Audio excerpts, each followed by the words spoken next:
Racing isn't easy, but experiencing it is. iRacing puts you in the driver's seat with the industry's leading sim racing game. Drive on laser scan replicas of the greatest racing circuits from around the world. Go head-to-head against other drivers chosen by skill-based matchmaking to ensure competitive racing at every level. Compete across all your favorite series.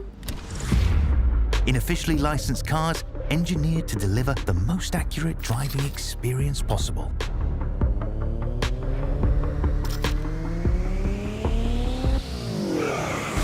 Join a race or host your own with players from across the globe. Race against the computer or in a league with friends.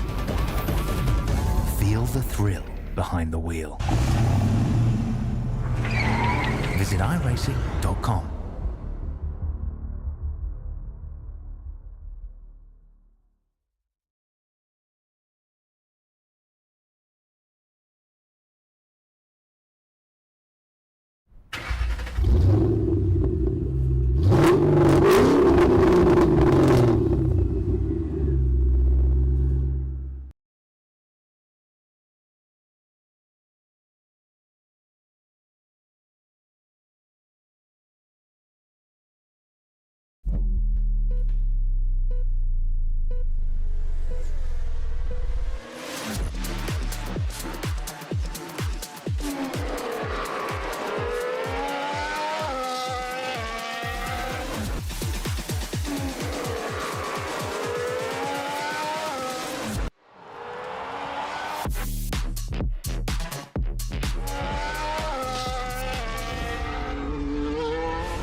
Good evening, good morning, good afternoon, ladies and gentlemen, and welcome back to Infinity Broadcasting and to the V8 Veterans as well as we go racing this evening for round 3 of season 27 of the Racekraft Simulations V8 Veterans. We're here tonight for the Split 2 action from Michelin Raceway here for Road Atlanta. Hamish Munro here with you as always. Alongside me is Brett Fisher, and Brett, we're excited for tonight. It's the third round of the season.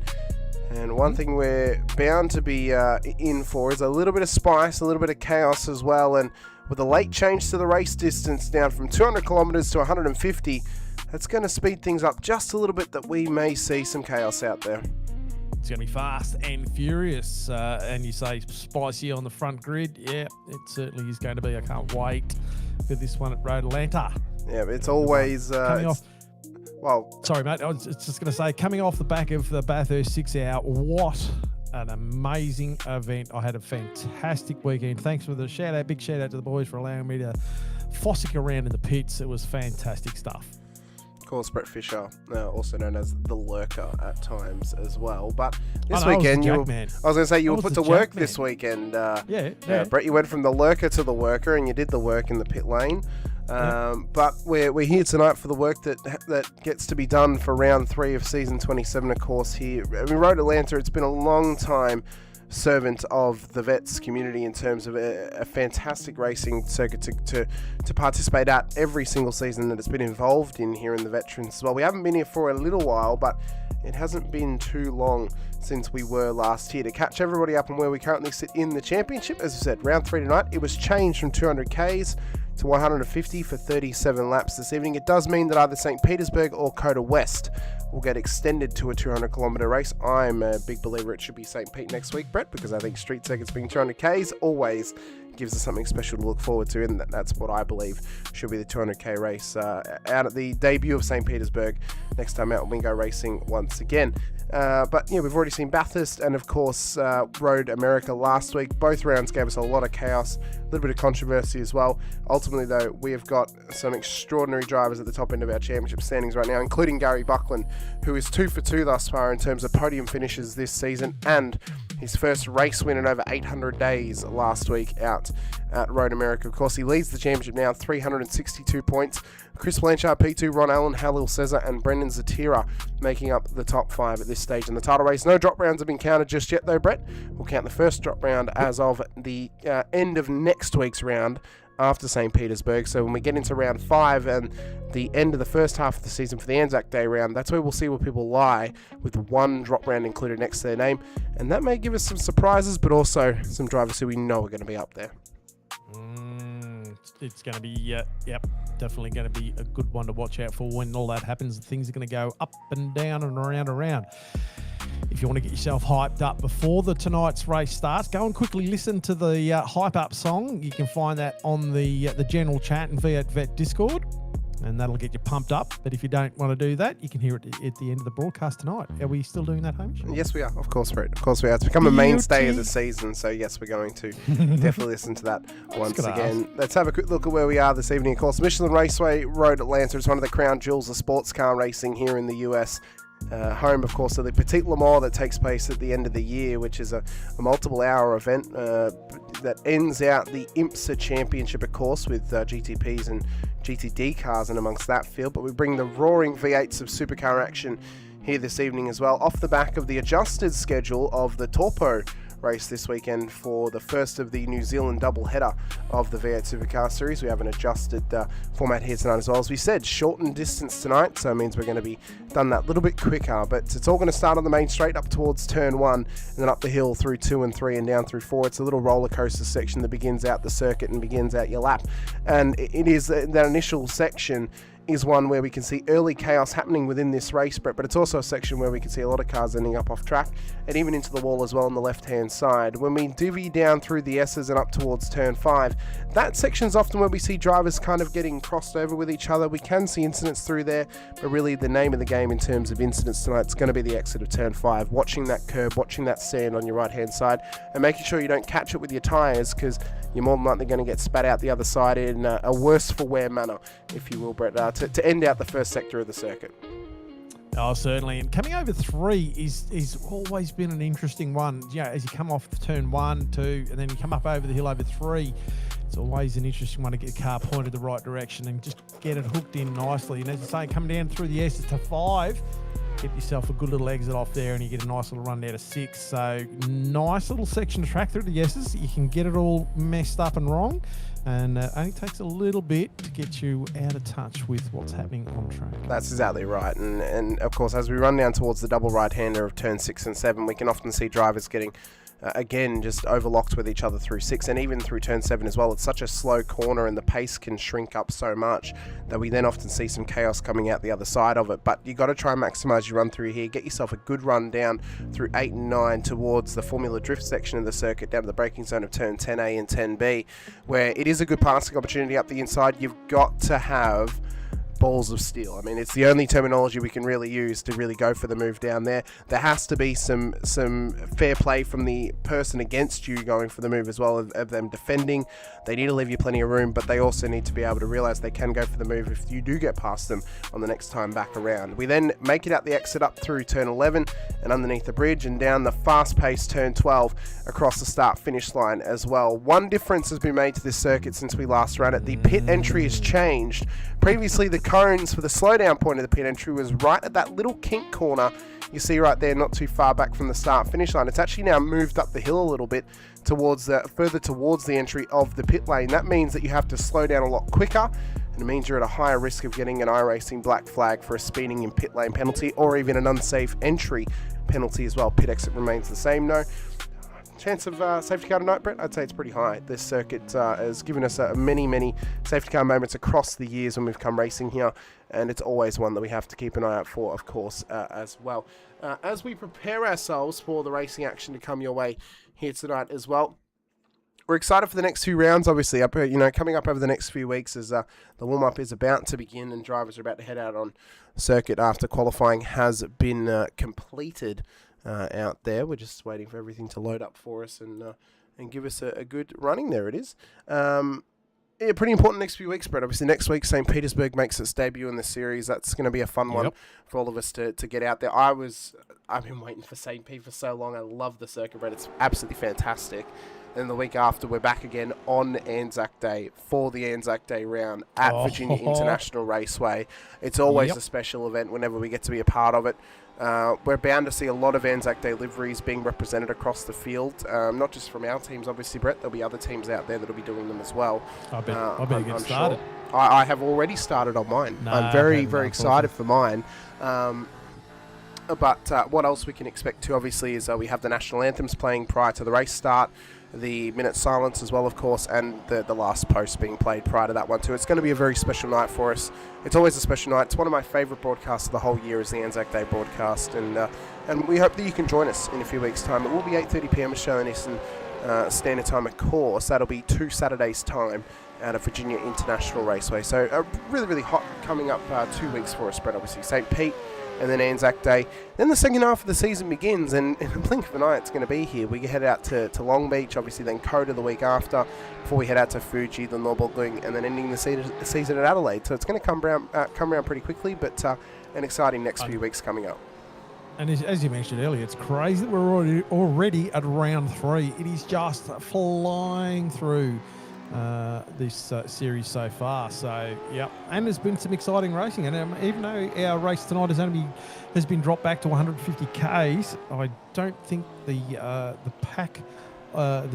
package is going to be any less exciting. I think it's going to be pretty exciting out here tonight. I agree as well. Drivers to keep an eye on tonight, of course. Stephen Kokoschke is one to keep an eye on. He's been an early contender thus far in the season. We suspected he would be after his late momentum run at the end of the season last season, but that was the moment I spoke about exactly, Brett, in the track run through of having to be careful of that sand on the outside. Bruce Tannock's going to be one to look at tonight as well, Brett, with how clean he's been running the last few weeks as well. Can he continue that form up? Can he do it here tonight into Road Atlanta, of course? And then Michael Schreier, the debutant who took out P2 last week, he'll be looking for more silverware coming out tonight for the Sud Speed entry. And I don't know what it is, but I'll tell you what now, I love saying the name Kokoschke in the race. So satisfying. It's something so satisfying about it. I don't know. Yeah, I don't know what it is, but did I start and get that wrong when I first started calling? I believe you did. Yes, and then through pure attrition, Brett, you have and tenacity, you have fought through that, and you are saying it correctly. Fought through it, and now it is probably one of my most favourite names. Not that I'm favouring Kokoschke at all, as he tries a bit of drifting around there. I mean, you don't want to do that too many times during the race. Yes. And of course, there are some drivers out there who've had up and down runs thus far this season. I mean, Andrew Hoffman, what a great round one he had. Round 2, though, definitely one to forget for him last week. Too. It's a very nice one, isn't it? It's a very nice one for SCR. So Andrew will be hoping for a solid run here tonight as well after his great performance in round 1 at Bathurst. And then he needs to try and bounce back after last week at Road America, of course. Halil says is another one who's had an up and down season, round 1. Not very great, of course. Last week was fantastic for him. He would have loved to have gotten the race win, of course, but that podium will still feel just as sweet I'm sure.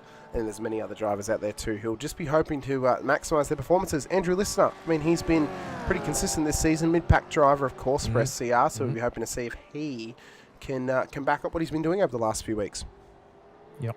And I think I mentioned to you in the pre-race, sort of just in chat there, Hamish, is that I just get the feeling this split has tightened up. Yeah, it's for sure. just all got condensed. You know, I mean, I know we have talked over the last couple of seasons how the split is getting closer and closer, but I don't know. I just felt like the race prior, it's just actually all condensing even further, and it's getting tighter. So if it's anything to look forward to what happens on the track in the next coming few weeks and stuff, it's going to be absolutely fantastic. It's going to be phenomenal, Brett, I am sure. Starting grid for tonight's race, though, will be as follows. Bruce Tanek will keep his flow of form going by starting pole position here this evening out at Road Atlanta. Michael Jones will start alongside him on the front row before we look back to Stephen Kokoschke and Gary Buckland on the second row of the grid, to Halil Cesar and Michael Schreier then for the top 6 cars on the grid order here tonight. We look back to row 4 of Chad Viger and Roy Clark. What a run Roy Clark's having this season. Yeah. Hopefully he can continue his form as well heading throughout tonight's race. Row 5, we find Ben Brook and Andrew Hoffman starting inside of the top 10 to row 6. We then find Ron Allen and Jamie Peters in his best qualifying for his return to Split 2 this season. He'll start out at P12. Row 7, we then find ourselves back with Darryl Callahan and Matty Parker of Nova Simsports with the top 14 cars on the grid. Row 8, we find Dave Duddle and Nathan Favero alongside each other as well. To row 9, we find Tony Chapman and Chris Blanchard. P2 in the championship is Chris.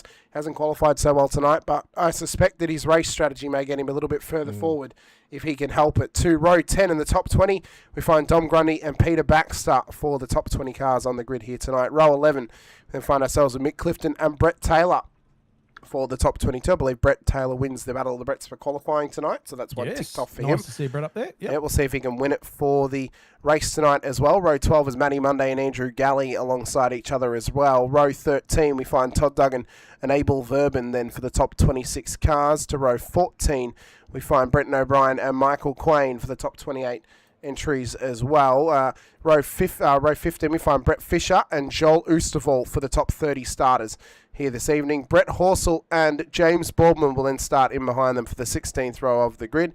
To row 17, we find Jeremy Bush and Yusuf Korfiatis for the top 34. To the top 36 cars, Mario Reali and Andrew Listener make up the 18th row of the grid.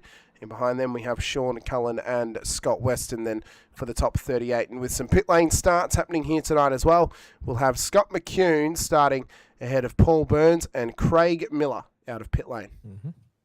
There you go. I tell you what, there's a couple of drivers down there that I didn't expect to see further down the field, but as we were saying before, it's just getting a lot stronger throughout the whole field. One other change I have noticed as well, Brett, that I failed to mention about Road Atlanta and how it's changed is where the start line is now classified here at Road Atlanta. Previously, it was classified further up the road, closer to turn 1.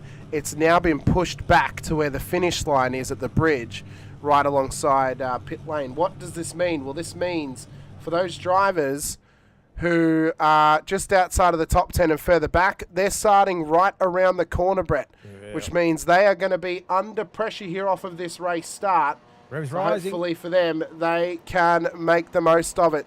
Revs are rising. Lights are going to go up as well as we get ready for racing here at Road Atlanta. And it was a hot start for the pole sitter here tonight, Bruce Tanek. Horrid run though for, that's one of those M1 cars. I think it might be Dale Callahan off in the grass back there to before turn 1 as we come up through one for the first time. Tanek with a hot start. Jones and Buckland battling away.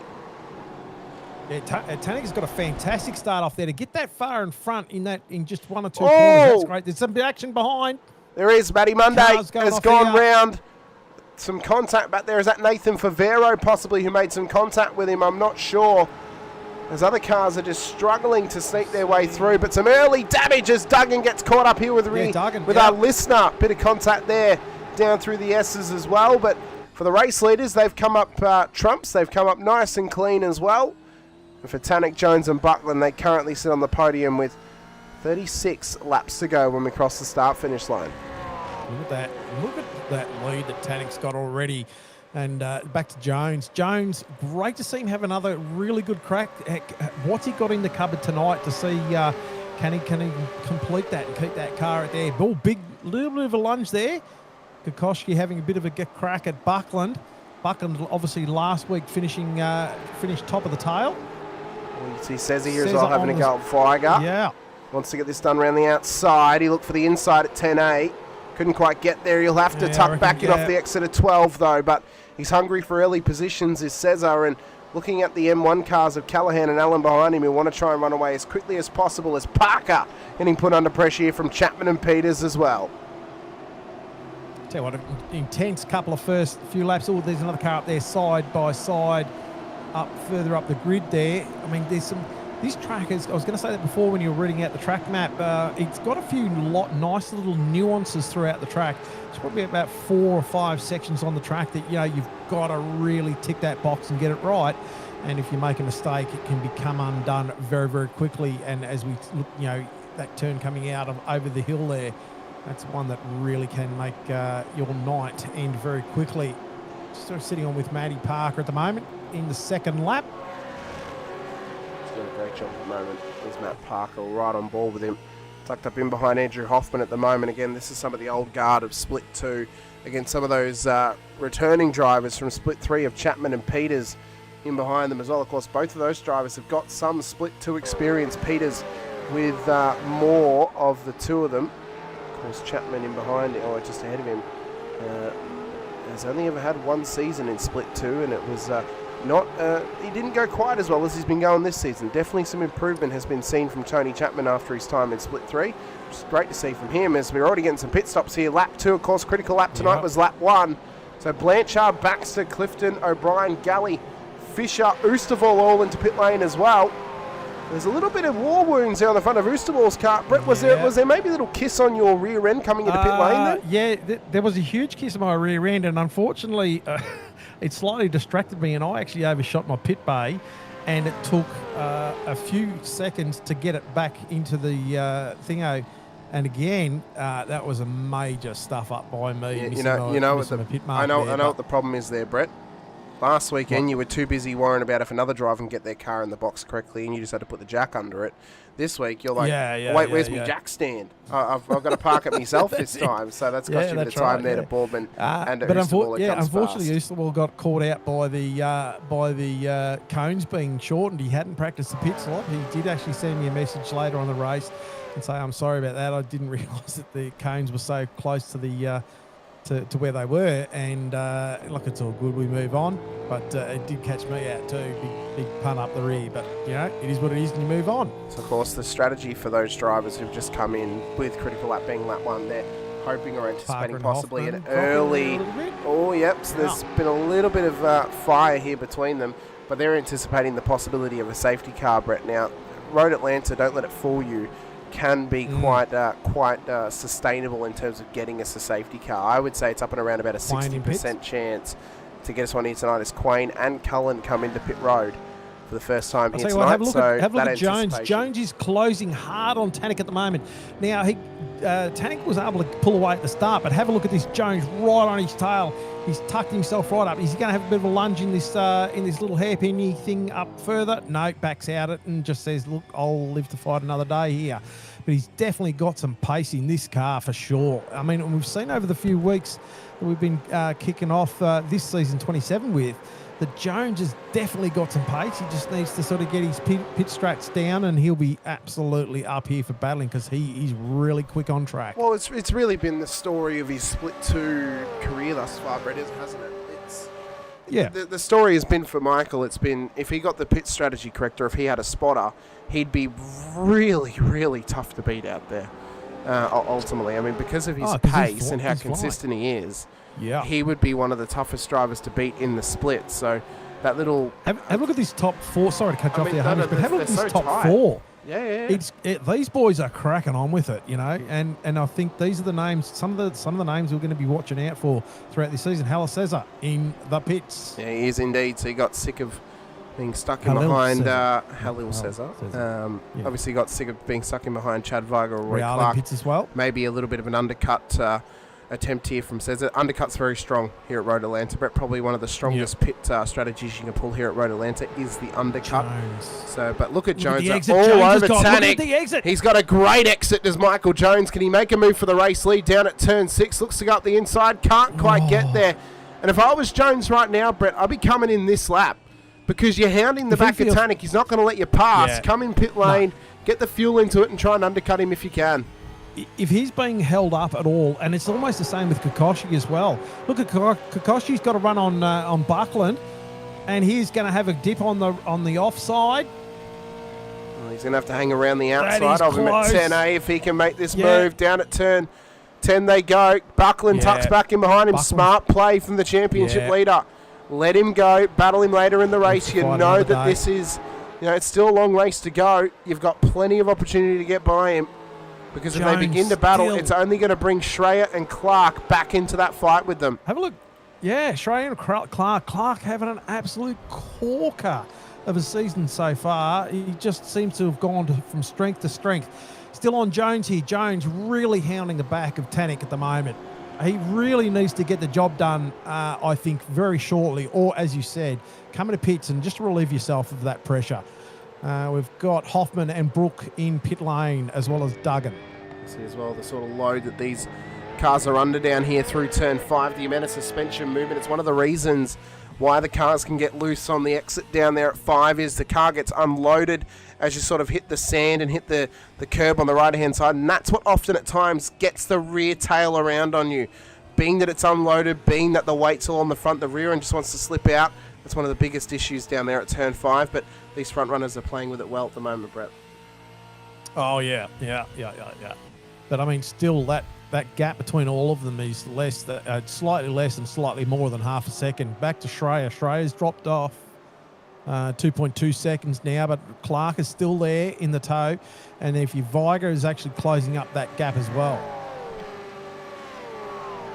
So there's some gaps starting to get built and there's gaps starting to get broken down as well. Kokoschki's into pit lane. So first of the top 4 is in. And he's come straight into pit road. Now, we saw Cesar trying to go for the undercut before, Brett. He's now stuck in behind Pete Baxter and Chris Blanchard. So we'll see if he can maybe get past these guys quickly. He's got to be pretty swift about this because he doesn't want to get trapped in behind any slower traffic that might be running average lap time slower than his because that's going to cost him time. And that's always the damage. That's always the possibility that you do an early pit and you come out and you've actually been held up maybe by some other drivers, and that can kill your run, unfortunately. On with Listener with Bush behind him at the moment. He's trying to chase down Paul Thesis. He's only Brett, we are really testing your dyslexia this season. I know. Did I get that half right? Well, you did. You got it right, actually, called Thesis. So you got that one correct there. The one we've got to work on this season is Zatira, which you keep on saying is Zaretta. So, yeah, Brendan Zatira. Oh, have I said Zaretta? Oh, what a clown. Absolute clown. Tell you what, Roy Clark, Chad Viger, the seat up here, Brett. He's got past now, Clark. Yep. I'll tell you what, Clark is... I mean, where's he sitting in the championship at the moment? I only threw that up earlier, but... somewhere pretty well. Yeah, he's coming into pits now. He is indeed. Let me find where Roy is. So Roy's back in P21 in the championship, but he has had a strong run and then a weaker run throughout this season. So a strong run tonight will reignite that championship fight, of course, for him as Brett Taylor comes in. I just get the feeling, Brett Taylor in pits as well, I just get that feeling that Clark has just lifted the game a bit, and especially, considering this split has really closed up a lot in times, and you can see that in the practice times and in the qualifying times and things like that. Things have really heated up. Look at McCune on Burns. Yep, these two guys started from pit lane here tonight, so McCune and Burns are battling hard away here for position. They've got time to build up, probably need a bit of a safety car intervention to bring them back into the swing of things here tonight, having to start from pit lane earlier on. Of course, they've got the previous top 4 placed driver of Stephen Kokoschki just tucked up in behind them at the moment. So he's got a little bit of traffic to deal with. Kokoschki, he's going to come out. Oh, geez, he took a bit of grass there. Kokoschki's going to come out swinging. And to tell you what, if these boys don't mind, they're going to have to sort of get a hurry up, or Kokoschki's going to sort of gobble them up there and start and put pressure on them. So, it'll be interesting to see. Duddle having a crack at Allen at the moment in 7th and 8th. He closed the gap there for a couple of seconds. Schreier's in the pit lane now as well, so he's going to follow the front foot of his teammate Kokoschki, who had previously come in as well. And great to have you all out there watching with us tonight in the chat. Get into the chat with us this evening. Really appreciate you being out there with us. A heap of people are already out there with us here tonight, of course. Brett, you're out there getting the punters fired up. Chapman's been out there with us. Oh, yeah. Brett Horsell as well. SSV Red. Nathan Favera's been out there as well. Dukester in the chat with us here tonight as well. Andrew Rushworth, Sean Palmer in the chat with us tonight as well. Hoffy was out there with us too. Sando was in the chat with us earlier on as well. Ron Allen too. Andrew Listener. Luke Ullman as well. Pete Kelleher in the chat with us here tonight too as well. Gary Buckland watching over on the Infinity Broadcasting channel, joining us here tonight as well. So great to have you all watching with us. And I appreciate you guys supporting the V8 veterans once again here as Paul Burns and McCune are getting close together here with Kokoschki on their tail. So this is now the pressure that Kokoschki's under, because he's now trapped in traffic. He needs these guys to enter pit lane because he does not want traffic ahead of him. It's going to destroy the undercut that he's trying to go for on Buckland, Jones and Tannock. But if you have a look at the attitude of that car, he's not mucking about. He's going to try and put some pressure on these guys very, very quickly because he knows how critical. Look how close he is now to McEwen, and he goes great exit. He's right alongside him now. This is going to be definitely a pass here, and he's going to try and get himself up on the back of Burns later on in this run. What a run off of turn 7 for Stephen Kokoschki. Viger, Chapman, Verban all into pit lane now. McCune's trying to come back at him here down towards turn 10. Can they keep themselves in a line of stern? They do indeed, and they continue this fight forward. We might focus on this for a minute here, Brett, because Kokoschki, he's going to be in for a war right now with Burns in front of him. Yeah. And he's got to try and maximise. Brett Horsell, Listener, and Monday in pits. But have a look at this. He knows he's going to have to get on with it because he's... Yep. And that's exactly the attitude we saw in the car. That was fantastic. And look at him go for the crack here on the inside of Burns. Yeah, up at turn 1. A late move, but a great move for Stephen Kokoschki. Watson McCune as well. He wants to pick up the pieces of this as McCune. Great bit of racing from these guys right now as McCune sneaks the spot past Paul Burns in a great effort up at turn 3. So Burns loses a 2-for-1 special at turn 1. He's got to try and get a move on now to get this spot back from McCune. I don't think this is over just yet though, Brett. No, definitely not. Very, very impressive with Kokoschki though. Coming through that little pack there, knowing the mission he had to get past these two guys, he's got that done. And have a look at him now. He's already starting to have a breakaway. So 0.7 of a second up the road from McCune. So, like that the guy's got some pace and he knows what he wants to do and he's going to make it happen. So that was really, really good to watch. So Kokoschki now builds up himself a little bit more gap over both McCune and Burns, battling away with him, and that's how quickly it can happen between them as well. As we run down towards turn 10, McCune just gets it through. Look at how aggressive, though, Kokoschki's driving that car. He's on the ragged edge. Brenton O'Brien's putting some pressure on Michael Schreier. Now, O'Brien's taking a significantly shorter stop on the first run through pit lane, only 5.6 seconds, so no tyres on that first stop for O'Brien. Just a bit of fuel, so obviously he's looking for a one tyre stop strategy tonight here at Road Atlanta for the Evolution Racing Team driver. Obviously done some testing and figured out that the tyres are going to last long enough, it's a strat he's going to go for. So Cesar now finally gets past Chris Blanchard as well, who they were battling away with for quite a few laps there. But Bruce Tannock, Michael Jones, both of these guys still closely tucked up in and amongst each other right now, and this battle continues for the top 3. Darryl Callahan, Ron Allen, the top 5 at the moment. Dave Duddle up and amongst the top 6 with Jamie Peters, Dom Grundy, Matt Parker, Yusuf Corfidis is inside of the top 10 as well, but some pit stops have been occurring, so that's going to drop these guys out of it just a little bit. There's Kokoschki and McCune. This was the battle pack we were watching just before Bretters. Lap 12 is about to be commenced as Duddle comes into pit lane. It'll be interesting to see when Tannock and Jones come in for their pits and see where they're going to be placed as far as Kokoschki goes, because Kokoschki has had an absolute corker of a run after he did his pit stop. But Tannock and Jones have been battling each other, and they would have had Tannock would have had Jones in the mirror. So I wonder whether the lap times are going to reflect that when we see that all balance out. Tell you what, the draft has been very, very strong down this back stretch here tonight. Multiple moves have been made thus far as Brett Taylor and Andrew Galley battle away as well here at this stage. Andrew's nephew, Justin Wood, down in split 3. Brett, it's gone 3-0 this season. Thus far in race wins, as is Mr. Mark Peck down in split 4. So Andrew's got a little bit of work to do if he wants to try and show up his nephew up here in split 2. But I tell you what, Andrew is he's a good racer, and I tell you what, he's just like we've seen that. I think last week he just pushed forward, and just got that feeling he's just on the move. He's just a very consistent driver, and just puts what he needs to do down. And I think he develops throughout the race, and he just makes things happen. Pretty important point for you here as well, Brett. So Roy Clark's been through pit lane.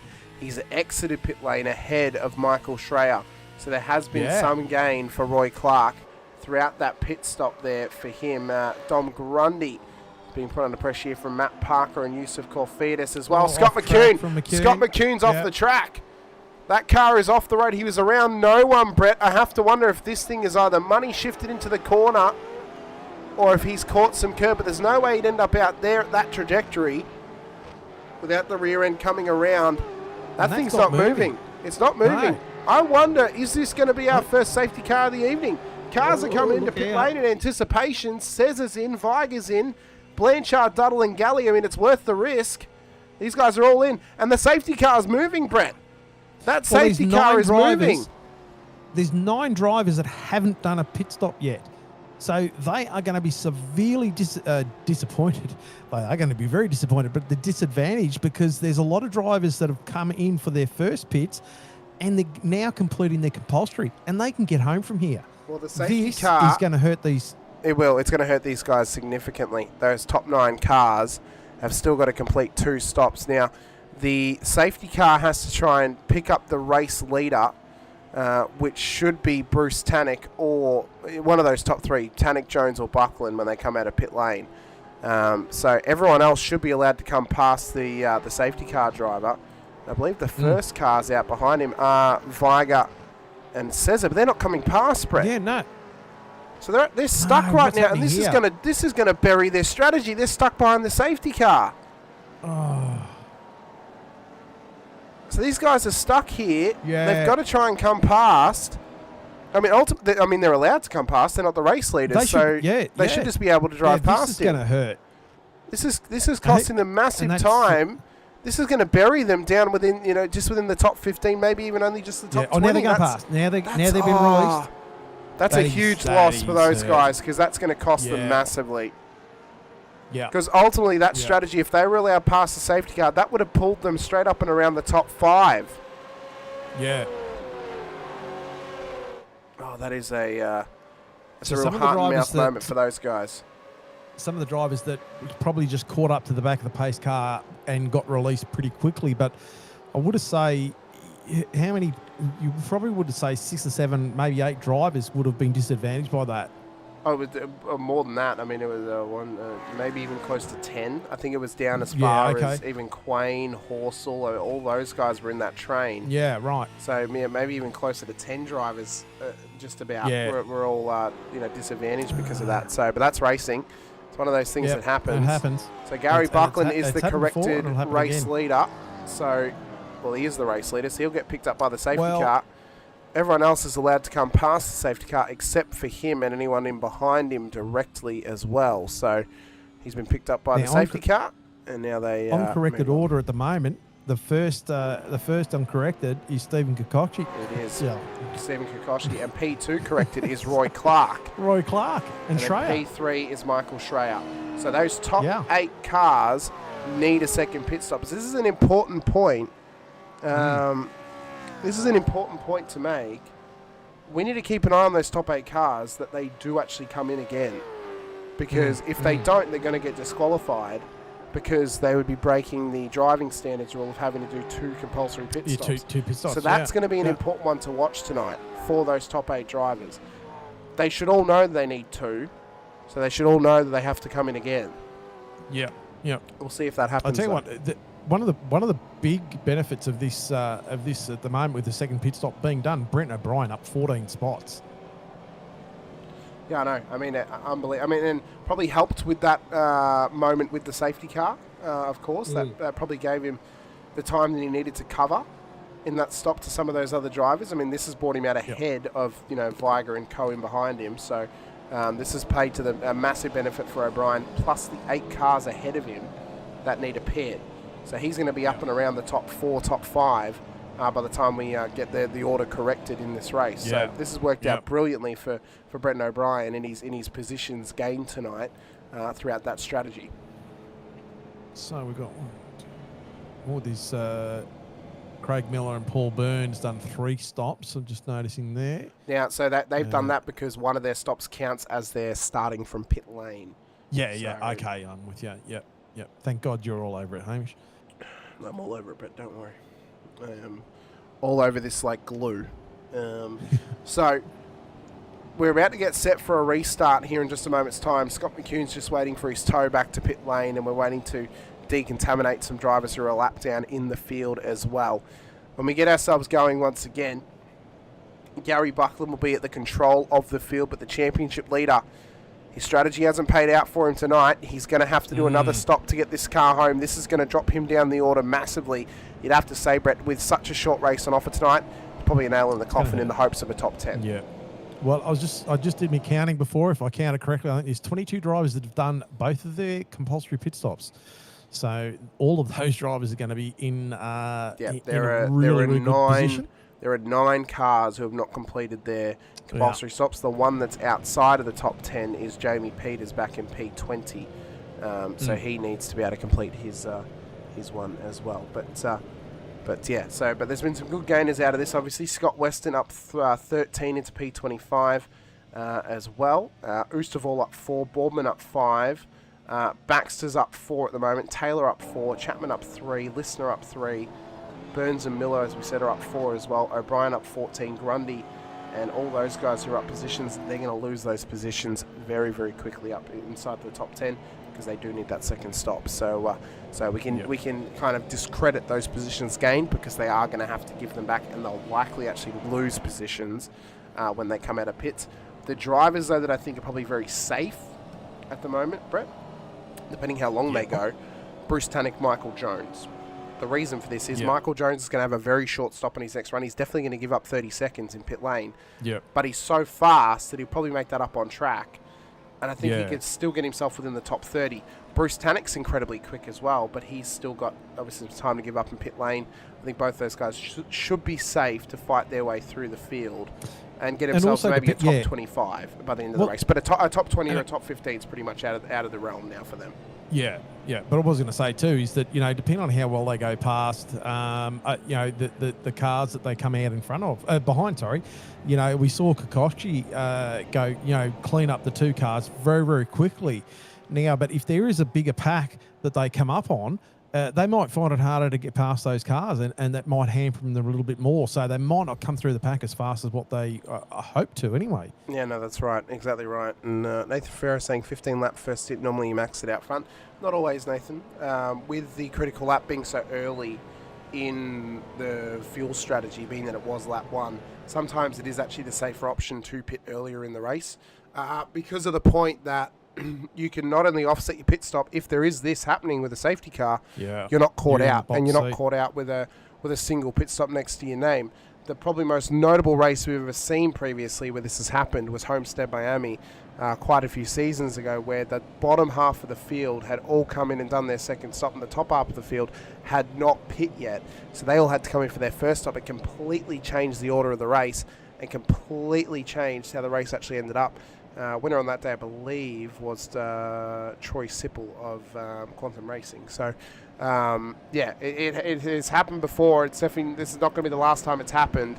But that's one of the main reasons why you'll see a lot of the cars strategizing around pitting early, especially in these shorter races, because you never know when the safety car is going to come out, and you don't want to get caught out needing another pit stop in a very short 150k race, because your race is going to be over before you know it. And arguably the top 8 cars, Brett, as we said, hopes of a top 10, it's out the window now.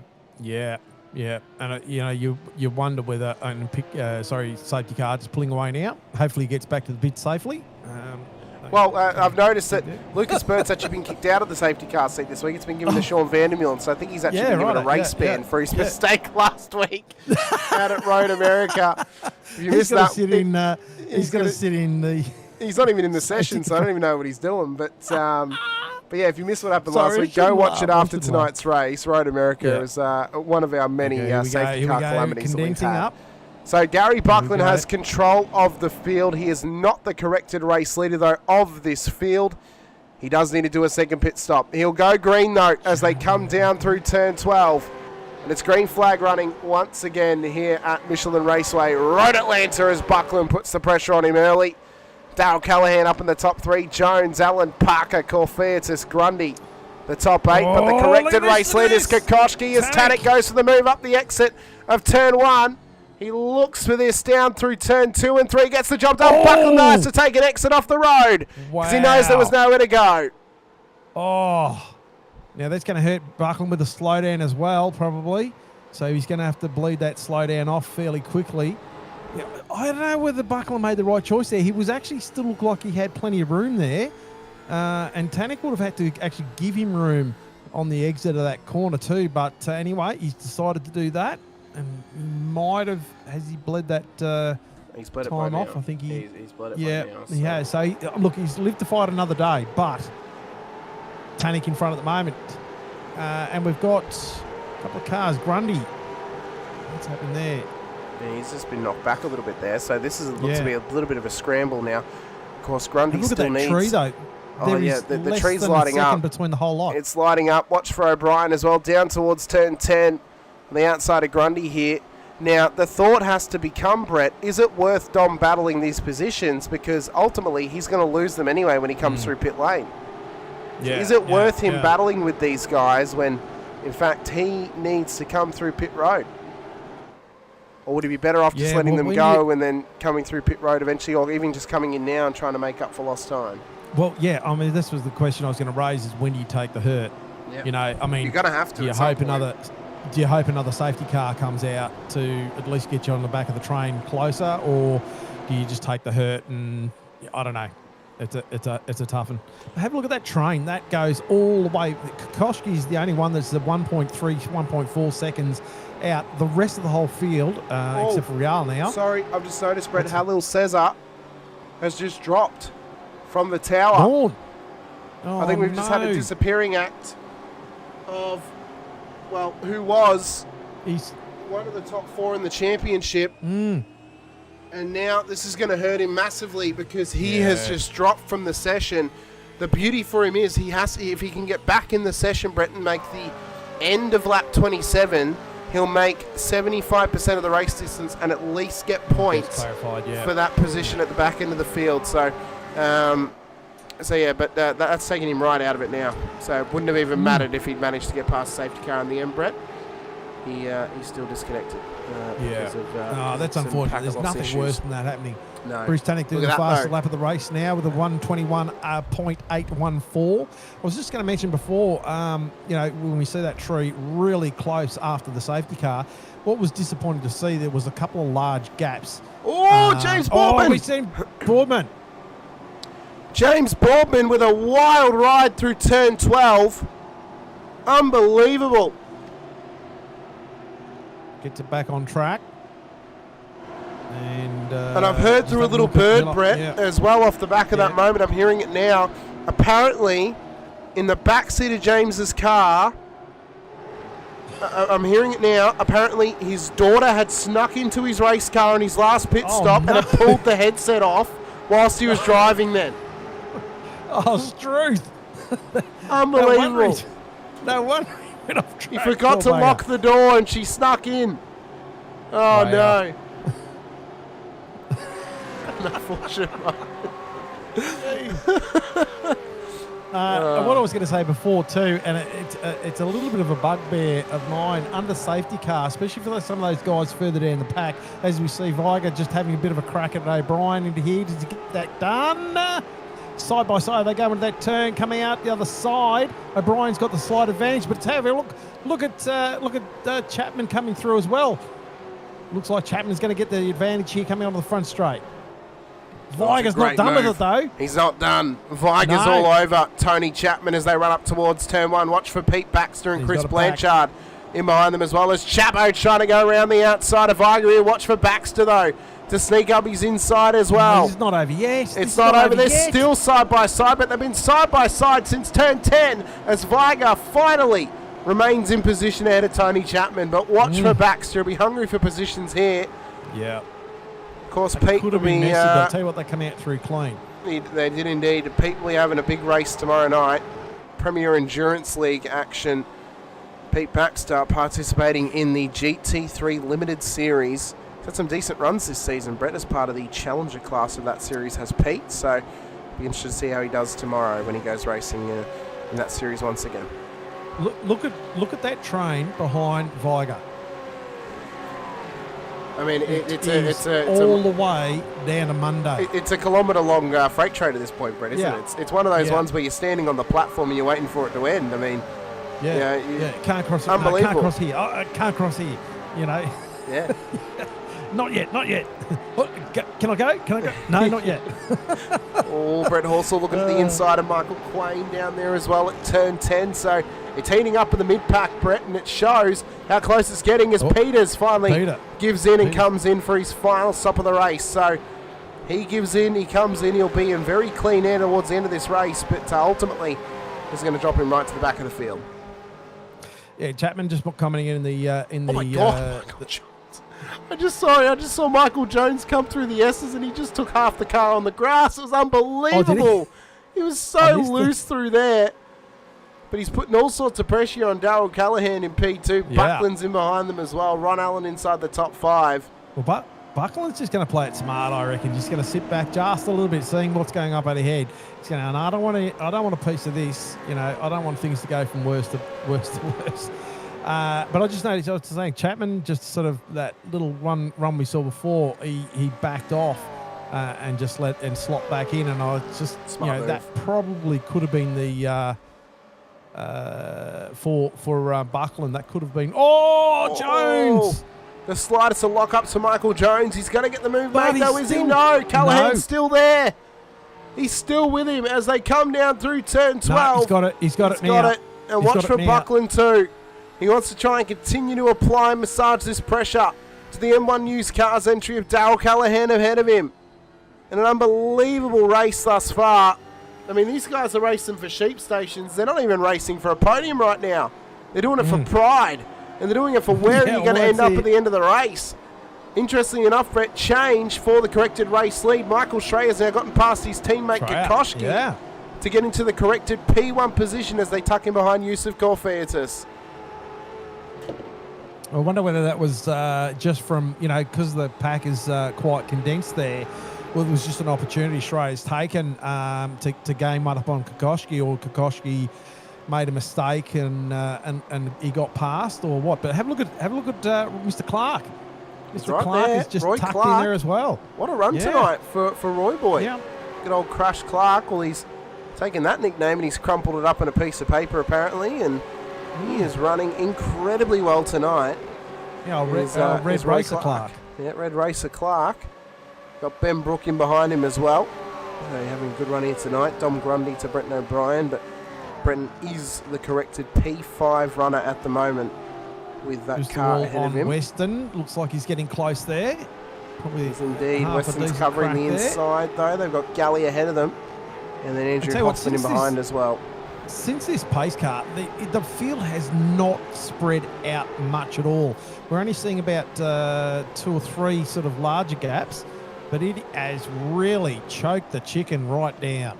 Oh, it has. It has completely tightened it up throughout the field in terms of mid-pack action here tonight. Chapo under pressure now from Blanchard in behind him as well. So Blanchard's gotten past Pete Baxter now for that position, and battle continues on. Yep. On lap 23.37, they are ticking away pretty fast here tonight. Ticking away fast and battling hard as always, and fast and furious, if you will. Clark on Kokoschki and Kokoschki on Schreier.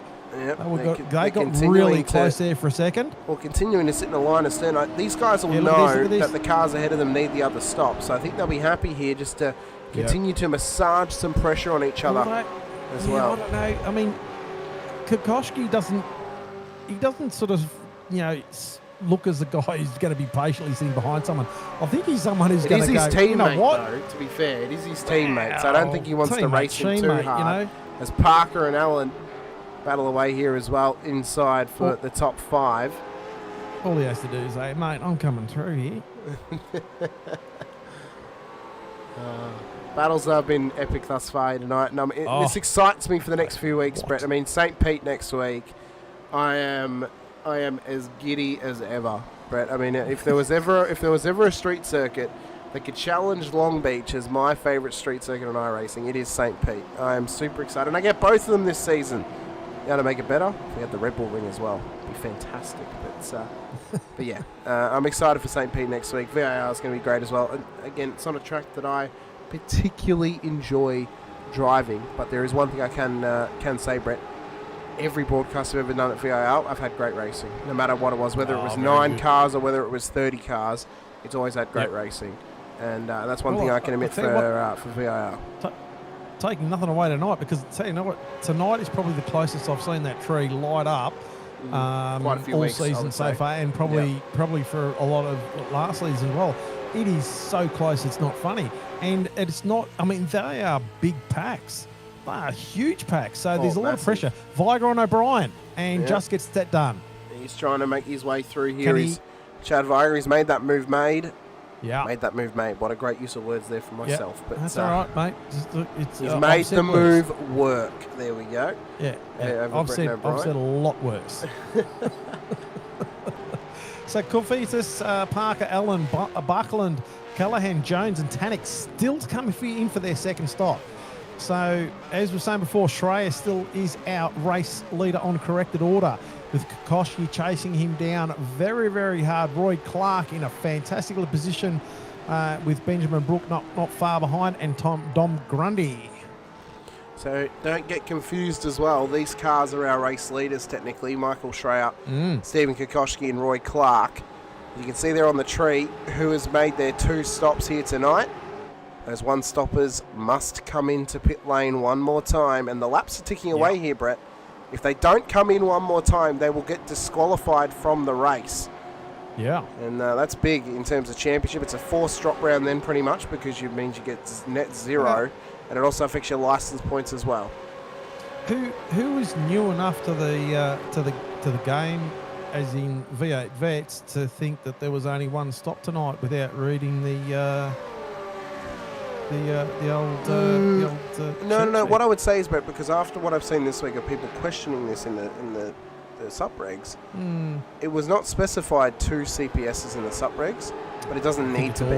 It doesn't need to be, as Ron Allen comes into pit lane. It's always 2 unless specified otherwise. So if it's not specified in the regs, it means that it is 2. Exactly. If they specify it's 1, then you know it's 1. If they specify it's 3, you know it's 3. Yeah. If it's not specified, then you know it's 2. It's always 2. It's in the rules. So if you don't realise that, that's unfortunately on you. Raining. That's right. That's the same. But they don't specify the weather unless the weather's different. Yeah. Still some great battling going out here. 26 on lap 26 of 37. And we're just watching Schreier and Kokoschki. Now we're back to Brett Taylor. This is the battle of the Bretts. He's winning at the moment. Because I tell you what, Brett Horsell and Brett Fisher, that other clown, is way further down. So, there he is. King of the Jack stand. Yeah. King of the Jack stand. Mr. Brett Fisher back there. What a fantastic weekend. What a cracking weekend. Brett Taylor's doing very well right now, with David Duddle ahead of him. Mick Clifton in behind them as well. Abel Verben too. Andrew Galley up 3. Scott Weston, great job tonight, up 16 thus far on the road here this evening for the GMK Logistics crew. Darryl Callahan's into pit lane for his final stop of the race. So we're starting to get to corrected order. Decontamination, as we often call it as well. Halil Cesar, by the way, is back out there. So he's back in the session trying to get to...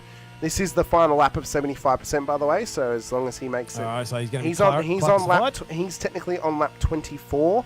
So technically lap 25. He has to make 2 more laps. So he'll make his 2 more laps, then he'll get his 75% of the race distance as well. Because Is that the second time this season that's happened, or last season something else happened? Side by side, Boardman and Boardman and Burns battling away up through turn 1. Burns runs wide off the exit.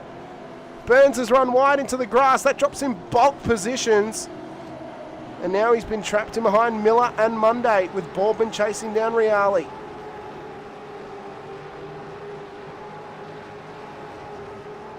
So these guys are battling hard, even for rear-end performances here tonight. Rear-end performances? Being that they're at the rear of the field. But they have made those 3 stops back after Darryl Callahan, Ron Allen, and you want me to move on, don't you? Oh, Brett, you know, sometimes the joke's meant to be left out the back door. As Michael Schreier looks to go around the outside of Corfetus, down at 10A and 10B.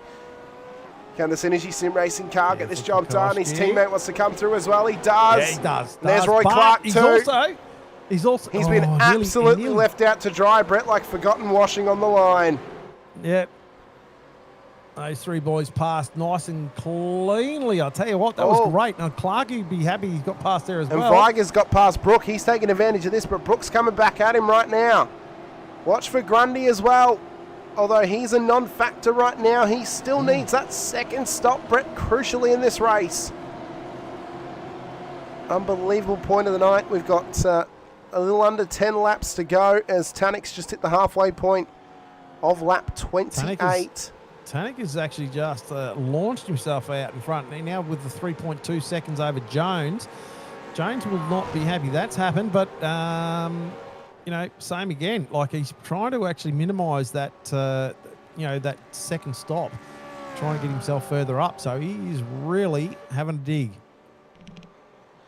He is indeed. Buckland been gapped out a little bit now as well. So is Parker, but then watch that battle. Synergy Sim Racing cars looking for their first 1-2 finish here in Split 2. And I don't believe, but I'll be happy to get corrected by Pete Kelleher, who I know is in the chat tonight. On Chapman. He is. Just got that move done. He has indeed. So Blanchard continues on. Pete Kelleher's in the chat this tonight. I'd love to see if he can correct me on this if I'm wrong. Buckland I don't believe Synergy Sim Racing has ever taken a 1-2 finish in the Vets. So if this happens tonight, that'll be a massive achievement for that team. As you said, Tanek and Buckland have now come through pit lane. It's a great start. You need to almost be cross-eyed to cover that whole field with what's going on at the moment, because there's so much action on here. It's unbelievable. Viger closed the gap up on Corfetus. We're still waiting for that entry into. You got to run the first time, Brett. Don't worry. Yeah. Now I'm stressing. But yeah, that's not for position, so he shouldn't stress about that too much. But he wants to get up on the back of Clark. He's got to stress about his next spot. He's got a pressure about. He's got pressure from Brooks. That's the one he's got to worry about. But he's right in behind him. But I mean, you look at the tree, and it's unbelievably close all throughout. I mean, even more so on our end for the timing, because we don't just have orange and yellow; we have red, and red is real close. So it is tight right now to this whole train, and these guys have got nowhere to go. It's one of the toughest circuits in terms of a full-time race circuit, Brett, for passing opportunities. This is one of the toughest circuits for it. There's plenty of opportunities, but you can counter them. You can defend them easily as Jones comes in. We expect Parker to come in as well. He does indeed. So Michael Schreier, the corrected race leader, will finally take the race lead after the cars ahead of them have finally come in. Tanek has come out in 34th. So he's got a lot of work to do. Parker in pits as well. So this is where those drivers sit that we mentioned. Now, I'm interested to see where Jones comes out, because obviously he needed that shorter stop, but there was a bit of gap between him and Tanek. Yeah. So I'm not he's probably come right out near either just in front or just behind. He's come out behind him. Where is he? He's come out behind him. So that gap that Tanek had before the stop has worked out very well. And then there's the lap traffic of McCune, who's just separating them at the moment for that position.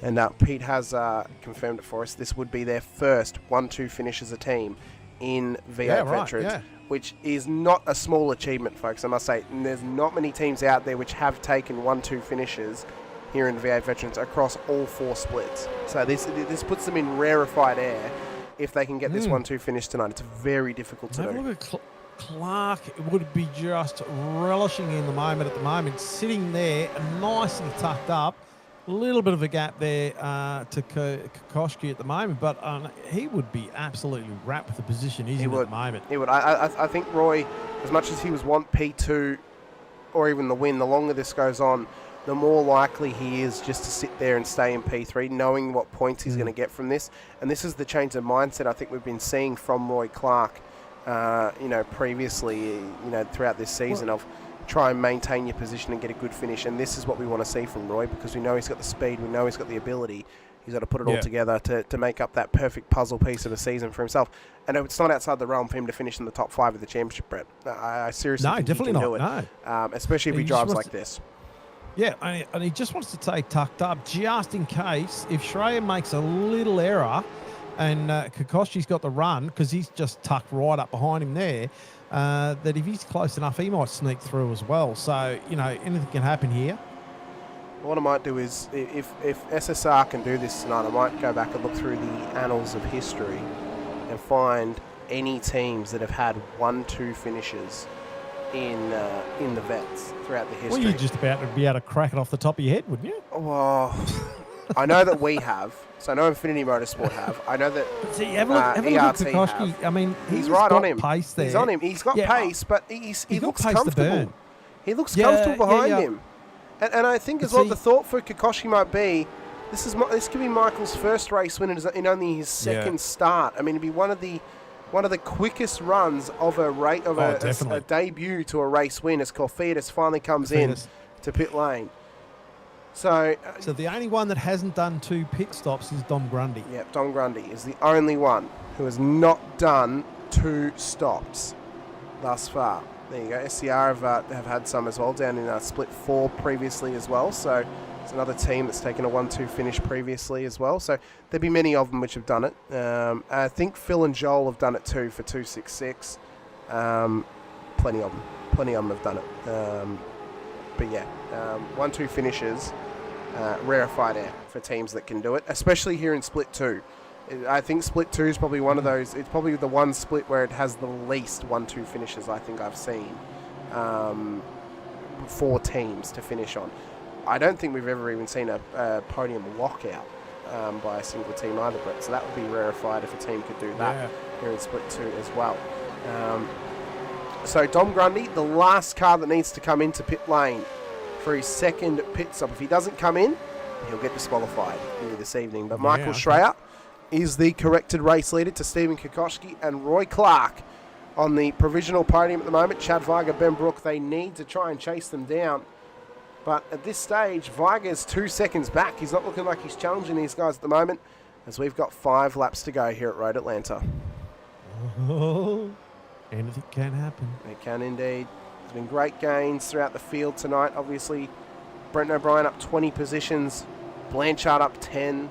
Taylor up 10 as McCune comes out of pit lane as well. Verben up 12. Weston up 22. Oosterwall up 13. Horsell, Listener, they're up 11 and 15 apiece tonight. It's a great effort from Andrew Listener. Yeah. Paul Burns up 12 as Reale's in the pit lane once again. So there's some big double-digit gainers thus far. Yeah. And I think we're going to have a tough choice here, Brett, separating who our driver of the day contenders could possibly be. I've got a name at the top of my list right now. I'm going to keep me lips tight sealed, or sealed tight at the moment, before I reveal that singular name. And then it's trying to figure out the other 3 that we can put forward. In the background. Weiger with a big slide. O'Brien comes past, as does Grundy and as does Brett O'Brien. It's a great drive from O'Brien tonight. On the tail of Weiger as well. So he's going to look almost up alongside him now. And he looks for this down the inside at 10A. Can he get this done? Oh, twitchy car from Weiger. Can he hold it out there? Coming up underneath the bridge, side by side contact. It's a big hit. Weiger with a massive snap. Right across the nose of Chapman and doubling off the road he goes. Down at turn 12. That's a long way to come back from. A massive way to come back from. That's dropped him right down the order tonight, and he'll come out in behind, ironically, Brett Fisher, Todd Duggan, and then Scott McCune is a lap down. Unbelievable. Oh, Brett door to door with Todd. You got it done, though, in the end, but, geez, that was a tight one, Brett. Yeah, he tried to have a crack at there coming underneath the bridge, but didn't quite get that done. We rubbed panels on the obviously on that front straight. We had a great battle going on from here. It was right on my ginger for about 5 or 6 laps. Might have even been more. But this was an absolute fantastic battle. And have a look who's shadowing in the background there. So since his pit stop, he's up 10 spots in 24th at the moment. So he'd be keen to move forward. Indeed, Bruce Tannock down 23 into P24 now as well. On lap 34 of 37, not many to wind out now. Andrew Lister pointing out that SCR had a podium lockout last season in split 4. Nick Power and Dave Galley and Glenn Boyce on the podium on that day. So again, that's even more rarefied out. Oh, geez, that was a wide that run was from wild. Schreier. That was wild for both Schreier and Kokoschki, catching a bit of dirt there off the exit of turn 12. Clark is not out of this yet. He's not. See Brett hanging Taylor with them. closing the gap on Baxter as well. Yeah, as I said, I don't think I've ever seen one here in Duddle in and split 2. Blanchard. They're all over it, Brett. I mean, it's action everywhere. I mean, where do we look? Where do you I look don't know. tonight in terms of finding the action? I mean, there's close battles all throughout this field. I'm working harder than a cross-eyed girl to find the bloody exit. You see Brett Taylor's all over Pete Baxter here as well. Brett Taylor having a great run at the moment too. Brett Taylor up 11 spots. He'd be absolutely static with that at the moment. Fantastic race thus far tonight for Brett Taylor. I tell you what, Brett, I mean, if he could get this top 10, I think if him or Pete Baxter could get this top 10, maybe sneaking a name on the list. Possible driver of the day noms here tonight. And Hoffman, something happened there. I didn't see what happened. I think one of them had a little was drop. I think one of them had a blink, Brett, possibly. But okay, they're still battling away. Boardman Chad getting past Weiger and Boardman. So Weiger's carrying some damage after that moment as Boardman looks to come past him before turn 10. Oh, they can give themselves a handshake. They're that close through turn 9. Down to the braking zone they go. Weiger looks to hold the inside here on Boardman. Can they make it stick? Up and around the corner. Oh, he's on the sand. He's on the grass. Contact made. Again. Weiger off the road and into the wall. That is pain. Unbelievable poor luck for Chad Weiger. Todd Duggan on myself at the moment. He closed the gap again. And closing again too. So he's got that move done. Now Bruce Tannock's on my ginger. Oh, nearly had a bit of a look back at Duggan then. But Tannock's right on our ginger and he's coming through fast. And he wants to get on with this more. He's right on you, Brett. And he's putting the pressure on. 36 of 37. Putting some pressure on you right now is Bruce Tannock back here in a tight battle. And we're about to get the white flag for Michael Schreier, Stephen Kokoschki, and Roy Clark in the top 3 here tonight. But what we're seeing is, though, some fantastic racing here at Road Atlanta. Looks like a bunch of fun for the majority of the field. White flag here at Road Atlanta, though. Final lap of the race. Michael Schreier leads to Stephen Kokoschki and Roy Clark as they come through turn 1. We saw that Brooke Grundy and O'Brien are battling way in behind, but Grundy has not pit. So what it means is Dom Grundy will get disqualified post-race for not completing his 2 compulsory pit stops here tonight. He cannot serve it on the final lap. So that will knock him out, and it means that everyone else, well, they won't gain a position because technically it's a disqualified position. So but what it is you just won't get those points tonight, Brett. No. So Clark has just dropped off the back of these two. Now, I wonder whether he's just now, happy to sort of consolidate in third, or he's just pushed the car and he's just overdriven the car the last few laps trying to make a move. But anyway, I mean, that's still an absolutely fantastic position, placing for Clark. He's got to be absolutely wrapped with that. A great race for him. There's still a lot of racing to go on throughout the rest of this pack. There is indeed. As we come through the Formula D section for the final time for our race leaders, Synergy Sim Racing will etch their names into the history books as Michael Schreier will get his first race win in Split 2. And it will be a 1-2 finish for SSR for the first time in the Vets. Roy Clark on the podium in behind Kokoschki. Brooke will finish on the road ahead of Brent O'Brien, David Duddle, Chris Blanchard, Tony Chapman, Pete Baxter into the top 10 tonight. Brett Taylor, Abel Verben, Mick Clifton, Scotty Weston, ahead of Andrew Galley inside of the top 15. Oosterval, Hoffman, Quain, Horsell, Listener, Favero, Duggan, yourself, Brett. Oh, there's a bit of contact there post-race with Bruce Tannick. Ahead of James Bourman, Matt Monday, Paul Burns, Jeremy Bush, Michael Jones, Gary Buckland. Oh, my God, what is happening down there with Michael Jones? More stuff happening post-race. Wow. Ron Allen, Matt Parker, Darryl Callahan, Yusuf Corfidis, Sean Cullen, Chad Viger, Mario Reale as well, Jamie Peters, Craig Miller, Halil says Scott McCune. And after all that, Tom Grundy is the only one who's a non-finisher technically because he will get disqualified post-race. I'll tell you what, that last corner with Kokoschki, he was absolutely all out of shape there. He nearly gave that to Clark. I'll tell you now, I don't know what happened then, but that was nearly really big for Kokoschki. So you want to hear what my name was, Brett, that I thought of? Well, no, just put, well, you're going to put it in the thing or what? I am. Just put it in the thing, and I mean, what other names have you got?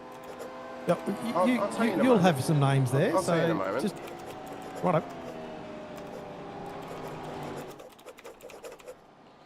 So the 4 names available tonight for voting for the Driver of the Day nomination: Roy Clark, Pete Baxter, Brenton O'Brien, and Andrew Listener into the chat here tonight. Get your votes in, your nominations in. Good. Get yourselves chatted up and prepared. What was your name? Your name. So our results. Oh, my name was Roy Clark. It was Roy Clark. That was at the top of my list. Oh, nice bit of staging here. The boys are going to do a burnout on the front straight there. They are indeed. Nice stuff. And there is the race results for the evening as well, as we get ourselves Michael Schreier, Stephen Kokoschki, the first 1-2 finish for Synergy Sim Racing in the V8 Veterans. Ahead of Roy Clark on the podium here tonight. Ben Brook ahead of Dom Grundy. Unfortunately for Dom, he will get disqualified. Ahead of Brenton O'Brien, David Duddle, Chris Blanchard, Tony Chapman, Pete Baxter, the top 10. And behind them, we had the likes of Brett Taylor, Abel Verben, Mick Clifton, Scott Weston, Andrew Galley, Joel Oosterval, Andrew Hoffman, Michael Quain, Brett Horsell, Andrew Listener for our top 20 at the end of the race as well. Hard charging award tonight. Scott Weston was up 24 positions to the end there for P14 on the road. Bruce Tannick led the most laps, so you get a bonus point for that. He'll also get a bonus lap for the fast lap of the race. And he also took pole position in the end as well after 37 laps here at Road Atlanta. Once again, as we prepare ourselves for what's to come here tonight with some possible post-race interviews, if anyone's come and have a chat to us off the podium, we're getting ourselves the post-race highlights, Brett, which will be coming our way in just a moment's notice. Was that a bit too enthusiastic? No, it's your favourite. It's your favourite time of the week, Brett. I know it's your favourite time of the week. Don't worry. But post-race highlights coming your way. So it all obviously started off the race start, of course, for those drivers, and a hot start for some and a struggling start for others. We saw Darryl Callahan getting caught up in the grass back there off this race start, but really it was all this mid-pack mumbo-jumbo that really got us all hot and unstuck up at the top of the hill for turn 3. So if we watch this from up here in the blimp view, we can see there a bit of contact with Monday and Duggan. And around they all go. Did that look like... That looked like netcode. That looked like massive netcode. Yeah, because that was... Yeah. And actually, I'll correct myself, it was Ron Allen in the grass and not Darryl Callahan. I'll tell you what, Duggan did really, really well to come back as far as he did to where he finished compared to... Because of the fact that, look at him there, he's second last. I know, and then we had a pretty tough one down here for Matt Parker as well down at turn 10A, 10B with Andrew Hoffman. Bit of contact between them. There we go, and off the road he ends up, unfortunately there for Monday. Tom Duggan as well with an off track up here at turn 5. We mentioned it tonight that it was going to be one to keep an eye on, and that is a moment to worry about. He kept it off the wall though, luckily enough. Yeah. Lived another day. For him. Lived to live another day. But it was fairly clean in the first portion of this race, but we had Sean Cullen off the road at one stage as well here this evening too. So this was the moment with Andrew Hoffman and Sean Cullen down there. So that's a big one for them as well. And then move back down the order to what brought out the safety car here tonight as well, with Scott McCune ending up off track. So it looked like a rear, or the engine locking for a compression lock, engine blows and off the road he goes. That car not going anywhere. No. Then gave us a little bit of chaos on the exit of pit lane as we saw the safety car exit pits. And really what it gave us was a little bit of chaos with some drivers who ended up getting caught out by this safety car when they actually came out. It caught out some drivers in terms of not taking their second stop just yet, but also actually catching them out on the exit of pit lane, not knowing that they could come past the safety car as well. And this was a pretty decent one in terms of... it has a pretty big impact, doesn't it? Yeah, pretty massive impact, it must be said. So that caught out quite a few drivers, and Chad didn't know if he could actually come past the safety car. The thing I'll say is, if you're not the race leader, you can come past the safety car if you're not in the train with the leader up there. So that's another thing to remember as well. This was a wild ride for James Boardman when, after the pit stop, his daughter had snuck into the car and pulled the headset off. Yeah, that's going to frighten you. Yeah, that was a big frightening moment for him. Nearly hit the wall down there. He did well to catch it. Actually destroy that car. So that was a big one for him. And then again, we kept it pretty neat and tidy after that as well, throughout the next portion of the race. But the final big one of the evening, the final two big ones of the evening, were more than likely going to be the Chad Weiger instance that we saw late on in that race, including this one off the exit of turn 11. Contact with Blanchard up there. Gets it loose straight across the nose of the podium car. I think that was Tony Chapman at the time, and off the road he went. And then later on in the lap as well, this was the same incident, so let me find the correct one. Here it is. Later on in the lap as well, and then battling side by side with James Boardman. Bit of contacts made. Off the road he goes and into the tyre barrier. So he's that was going to hate final that big going underneath that bridge, isn't he? He will indeed. He will indeed. So our votes have come in for the Driver of the Day award here tonight as well. Before we chat to Roy Clark, who's finished out on the podium here this evening as well, let me have a quick count of the votes. If I can find where I started them from. This is where I started them from. Very good. You can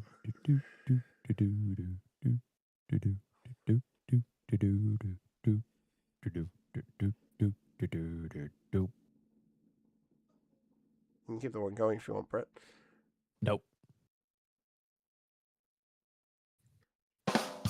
Amazing. Thank you so much, Brett, for that one. No worries. That's a great That's one. okay. That's a call great me. one. Yeah, just to fill in.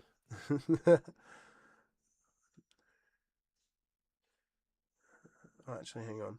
Let me recount this. 1, 2, 3.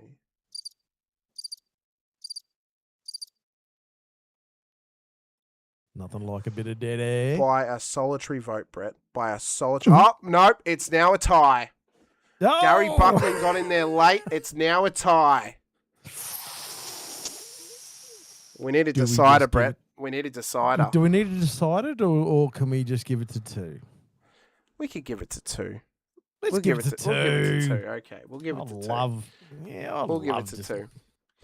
So our M1 News Cars drivers of the day here this evening tied on 4 votes apiece, beating out Brenton O'Brien and Pete Baxter.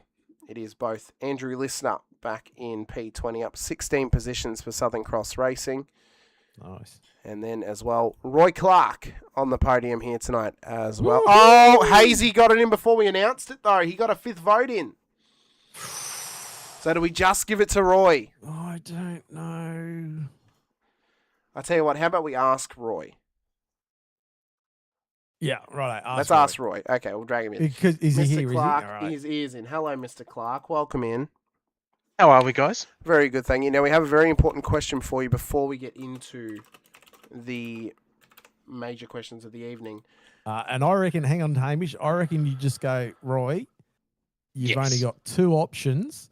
You can say yes or no. I'll go no. Fair enough. Okay. All There right. you go.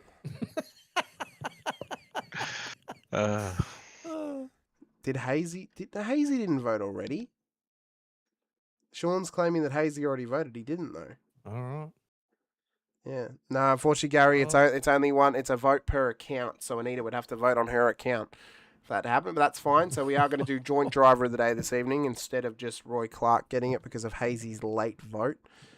But Roy, welcome in. P3 on the road tonight. A podium for yourself and one of the two drivers of the day here this evening as well. Congratulations. How was it out there for you?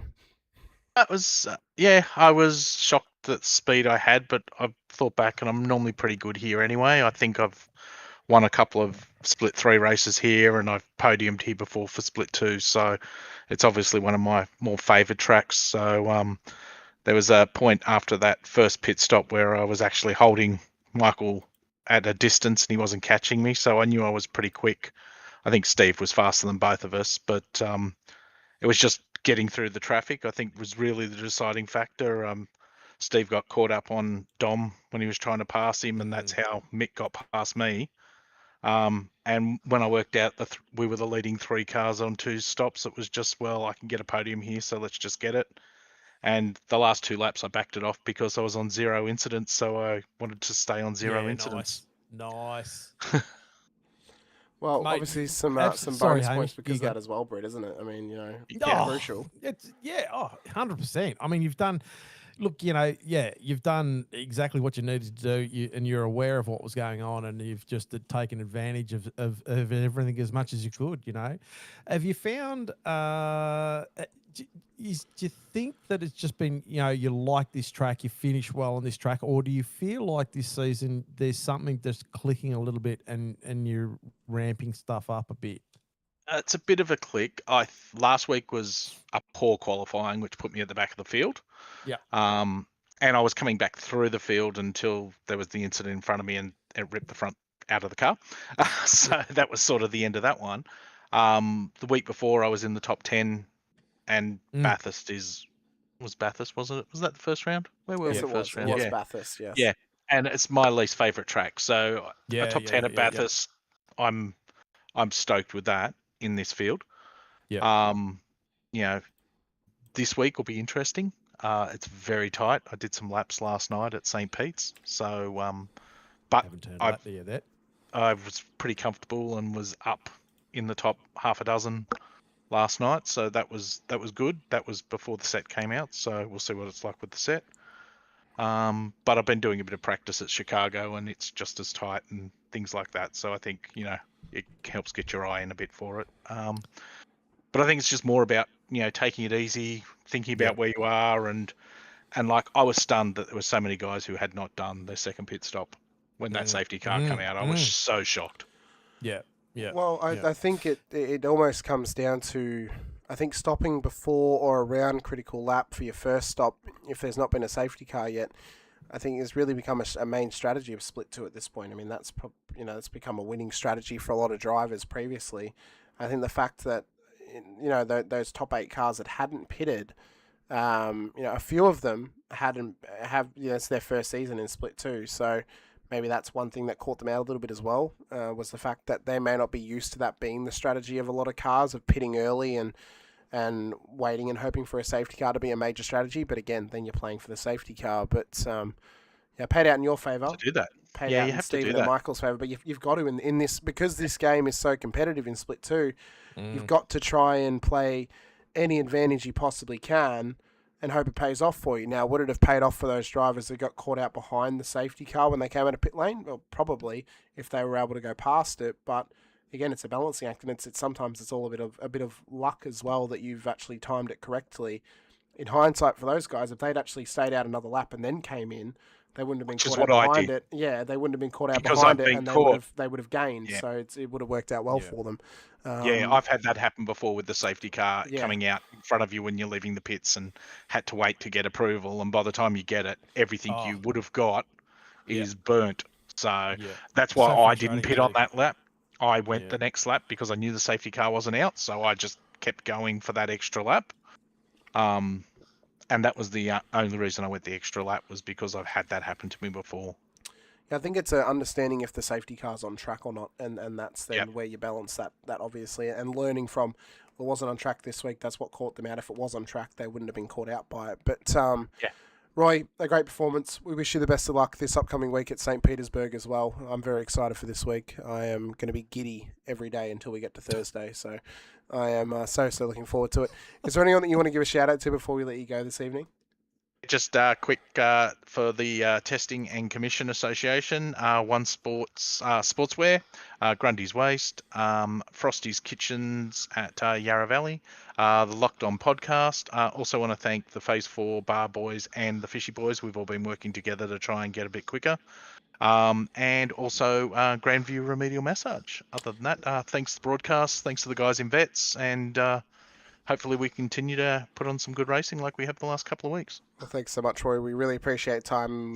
Look forward to seeing you out in Florida on Thursday night. But Roy Clark, P3 tonight. Congratulations on that podium. And the Driver of the Day award as well, alongside Andrew Listener too. Really well done, Roy. Thank you. Thanks so much. That's our last interview and only interview of the night, Brett. So that means that we get into a little bit of post-ample. Then we get into, obviously, the hype-up song once again before the end. I forgot to hide the track map. That's my mistake. But that's okay. Yeah, what a race it was. What a night it's been once again here in Split 2. And I'm pumped. I'm excited, Brett. We finally see St. Petersburg next week for the first time here in V8 Veterans. And I think a lot of viewers out there are going to love this place as much as I do. The drivers, depending on how their race goes on Thursday night, could be a different story. It's a tough, tight street circuit built on an airfield. It's incredibly tough. If you want to get a little preview of what it's like, go onto YouTube. You will find the IndyCar race that happened here only a few weeks ago. That's the beauty of IndyCar, Brett. Every race is on YouTube. Go back and watch it. It is incredible at how ridiculous this racetrack can be. It's tough. It's tight. Get your track acclimatization up. Prepare yourselves what's to come next Thursday night as well for the race. And then for the broadcast side, 8:30 p.m. next Saturday night, Australian Eastern Standard Time. We're back once again here at St. Petersburg for the Split 2 action of Season 27 in Round 4 of the Racecraft Simulations V8 Veterans as well. A massive shout out, of course, has to go to the series sponsors, Racecraft Simulations, Logitech G, Parramatta Isuzu Ute, Player One Sim Gear, Nova Simsports, Project Fade Streetwear, LGC Images, and M1 Used Cars with the Driver of the Day award. Tonight it went the way of Roy Clark and Andrew Listener. Next week it could go to you. If you're watching on the V8 Veterans channel, be sure to hit the like button, the subscribe, the bell icon too, so you're notified whenever we go racing with Split 2, Split 3 or Split 4 action for the V8 Veterans. Go on Sports Sim Speed TV as well. Subscribe to those guys so you can catch the live Split 1 action on Thursday nights as well, 8:30 p.m. Australian Eastern Standard Time. And come and support us over at Infinity Broadcasting too, returning on Monday morning now at 9:50 a.m. due to the time zone change. We're back once again with High Side Motorsports now for Season 2 as the first round of the season, which is a non-championship round for the Clash at Nashville. You can come see some Gen 6 NASCAR action. Nashville Superspeedway at 9:50 in the morning on Monday morning as well. For myself, Hamish Munro Brett Fisher alongside. Appreciate your time. Appreciate your efforts being here with us once again. We'll see you guys next week out at St. Petersburg. But until then, stay safe, drive hard, and as always, bye for now. Let's get ready to... Oh, excellent! Let's get hyped up, guys. If this one doesn't get you going, I don't know what will. Check your pacemaker because this one is going to get you fired up.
Takes the crown, straight up push and never backs down. Hallelujah. is where the legends begin. This is where the legends begin. Championship picture shifting. Gary sitting at the top. Blanchard right behind him. Ronald Allen won't stop. Momentum from the last round. Carried straight into the fight. Every lap a new reminder why we race on Thursday night. Hold the line, feel the drive. Road Atlanta comes alive. Push the limit, chase the dream. Series 27 full steam. This is the Road Atlanta run. 150 clicks under the sun. V8 Vets with the power on. Round 3 rising. The battle's begun. Gary Buckland takes the crown. Straight up push and never backs down. Halil Caesar on the charge again. This is where the legends begin. From the S's to the final band, every lap we transcend. Round 3 red and in the dust and flame. V8 Vets forever in the game.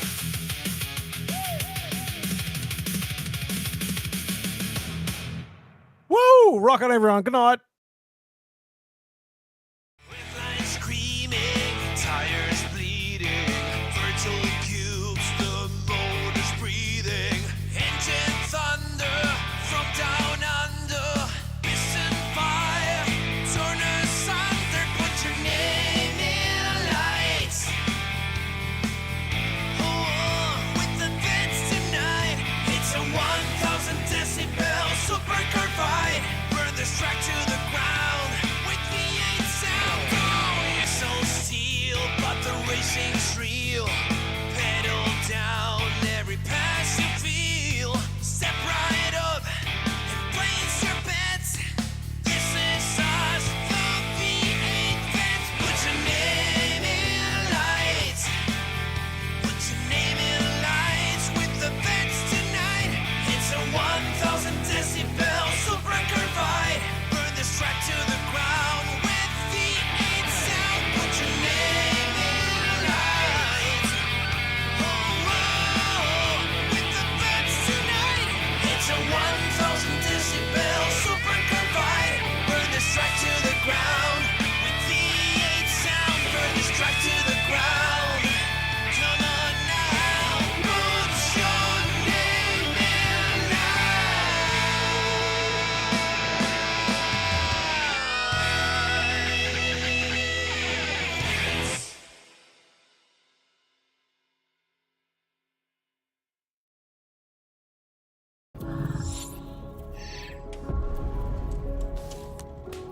The Racing Series is a new milestone in Logitech G.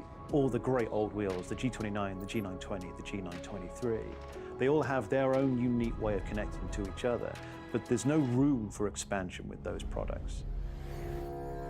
So the question arose was, what if we were to give the opportunity for the racer to switch out from a drifting wheel to a GT rim? With the wheel hubs that we've created, that's got a very specific button set, but you can replace any of the steering wheels. And the real lovely aspect to this was we could give the user, driver and the racer the opportunity to experience different genres of race. That allows drivers to craft high quality, customized setups that resonate with your individual racing style. When we start with the design, we always start sketching. Very often, once we've got sketches, we start discussing with engineering. We had 3 rounds of engineering testing or user testing where we invited in users from sim racing, and every single round of feedback we refine, the product based on what they tell us.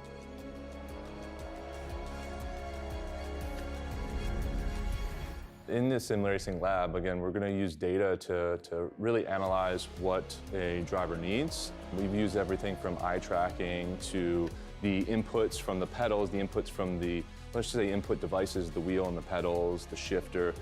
We're taking that and we're compiling it so that we can build different products based on those individuals' needs for all consumers and all drivers.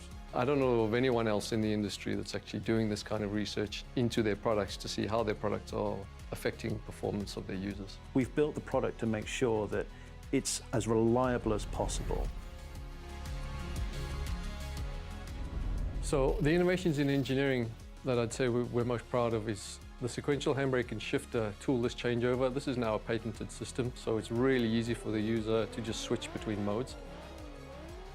If you give people the tools to do what they want, they will. They will just go off and have fun.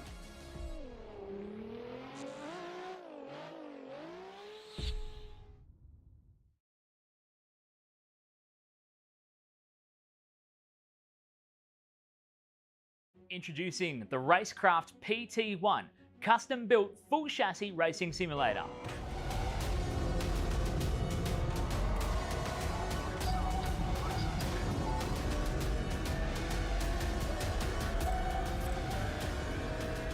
The design project, codenamed The Cage, an 80/40 extrusion chassis sitting on top of a Sigma Integrale DK2 Plus 4-point full motion actuator system.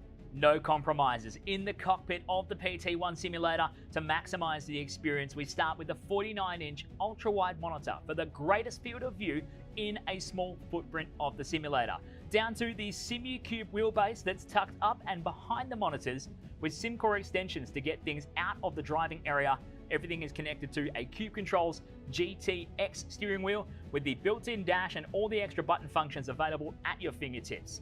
Driving through the Raceworks S1 pedals, the potentiometer throttle and the 2 hydraulic pedals for brake and clutch ensures you maximize the feel underfoot, and seating yourself into an OMP HTER bucket racing seat with OMP belts connected to a G-belt tensioner to provide that extra feeling and the heightened experience while you're driving.